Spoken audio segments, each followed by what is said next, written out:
Alright, in this video, I'm going to talk about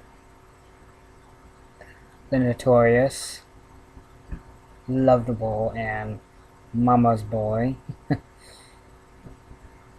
villain antagonist, Sephiroth. Now, what I have here on its PDF, wiki page, he uses a sword, the Masamune.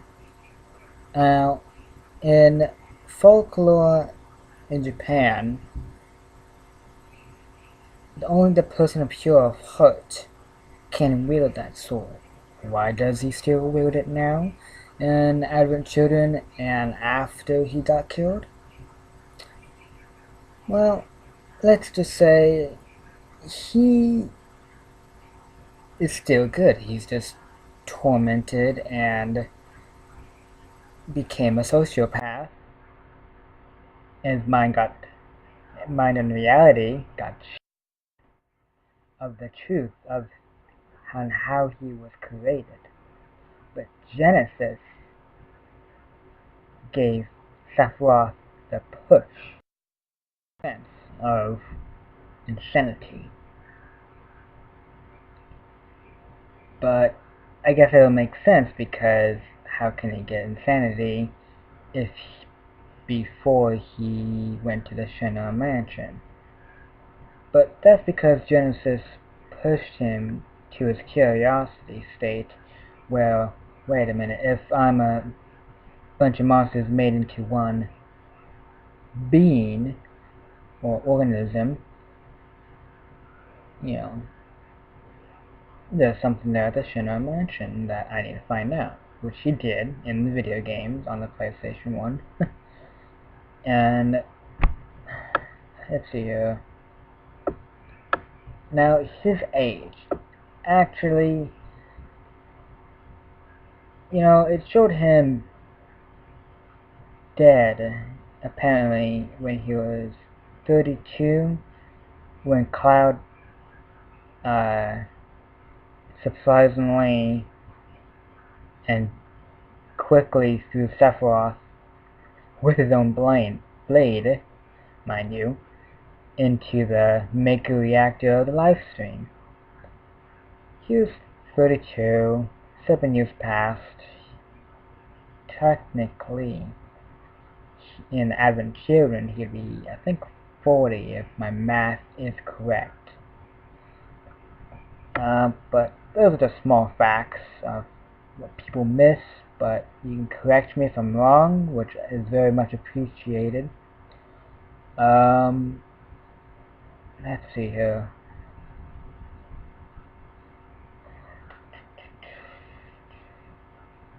I'm just doing this video to clear things up on little facts about him. Let's see here. What are you?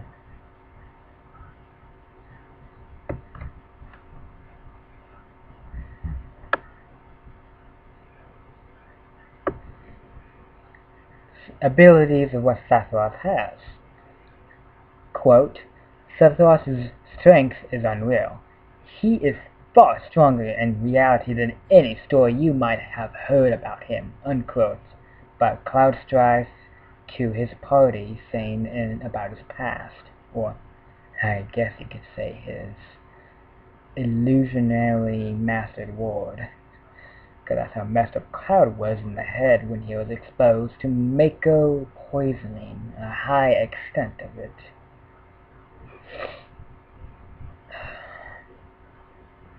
Now, the full extent of Sephiroth's ability is unknown. Quite frankly, I agree. It is stated in the official book Reunion Files that Sephiroth's seen in Final Fantasy VII Advent Children has ascended to a new level of existence.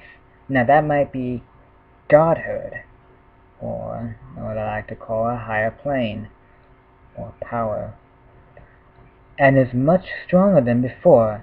Advent Children producer Yoshinori Kitase has said, Sephiroth's existence and will is extremely powerful. There is nothing stronger than something above him.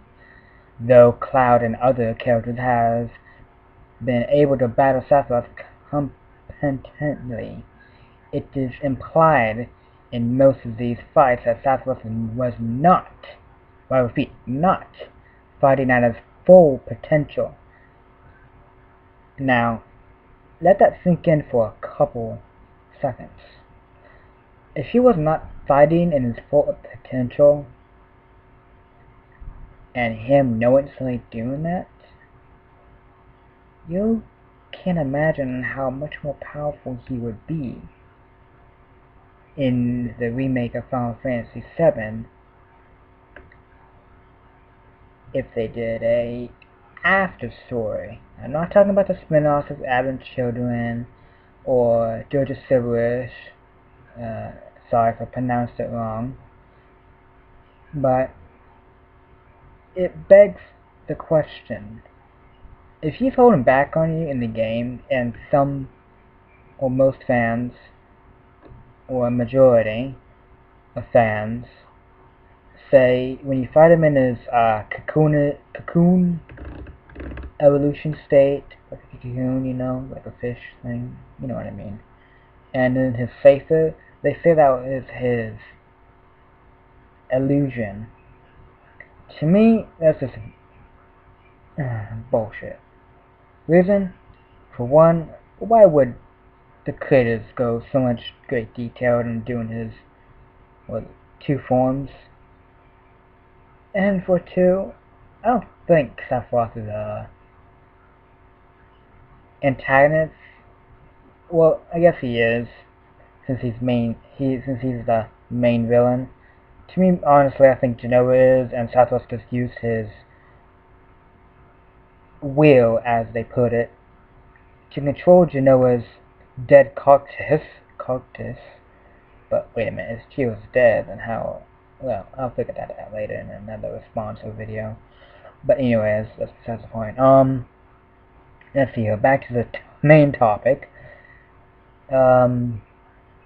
As a human prior to Nibelheim incident, Sephiroth possessed superhuman strength, speed, agility, endurance, and reflexes. He is a master swordsman with his weapon, the Masamune, and it can produce beams of energy by swinging it, and can swing faster than the human eye can see, and can effortlessly cut through solid metal and concrete. In his boss battle in Crisis Core, he is able to teleport. That sounds awfully familiar, Itachi. I'm just pointing out though. His only shown instance of doing so in the Final Fantasy series, which, you know, after the second part of his abilities.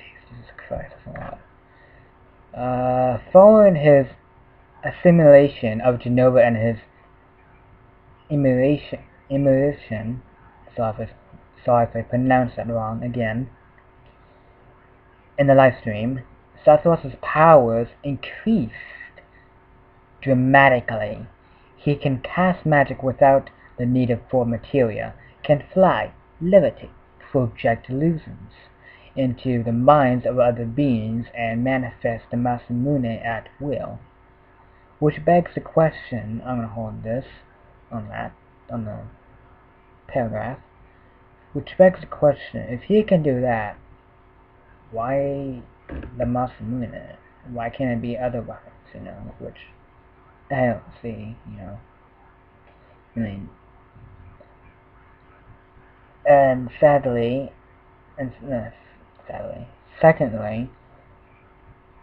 project illusions into the minds of other beings.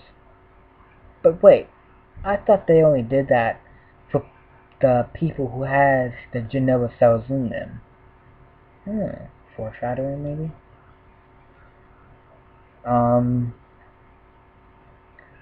Let's see here. Well, Through his control over Genova, see, Sephiroth can shapeshift her cells into his visage even when dead. Okay, that makes sense. By morphing Genoa's cells into a new body to act through from within the livestream. But his ability to do this seems limited. Well, if it seems limited, oh yeah, that's right. He manipulated. Yeah. Never mind. Oh, Cloud, He can mentally manipulate creatures that contain Genoa cells in their body. The fuck? That makes no sense then. If it can do that. If he can do that. Huh? Okay. And if their mind is... Okay, if their mind is weak enough, derp. Can exert, my bad, total control over their bodies and can control the negative life stream composed of those who died of geostigma. So let me get this straight. Sephiroth manipulated the weak mind of Cloud.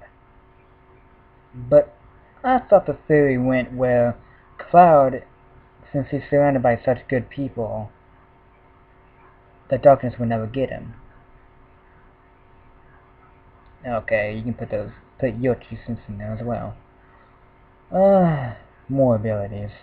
Sephiroth's signature attack is Supernova. His ultimate attack when fought as Safer Sephiroth in Final Fantasy VII. The Kingdom Hearts series depicts Supernova as his strongest attack, and Crisis Core and Dissidia refer to it as his limit break. I find that hilarious but true. His other trademark attacks are Heartless Angel, a move that drains the opponent's HP into a single point, Octa Slash, a sequence of 8 sword attacks, and Shadow Flare, a barrage of dark energy orbs. Orbs? Orbs? Oh my god.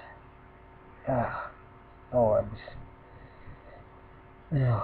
I thought it was beams, my friend, or compulsive explosion. Well, in Kingdom Hearts and Dissidia, he can use variations of Meteor through his command of the Black Materia.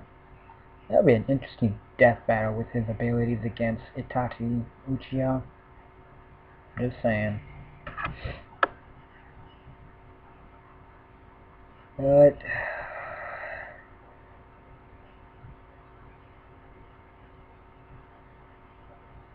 well, that's all on how I feel. Putting bits and pieces about him down. Bits and pieces because that's long. Comment, subscribe, do whatever you want to do.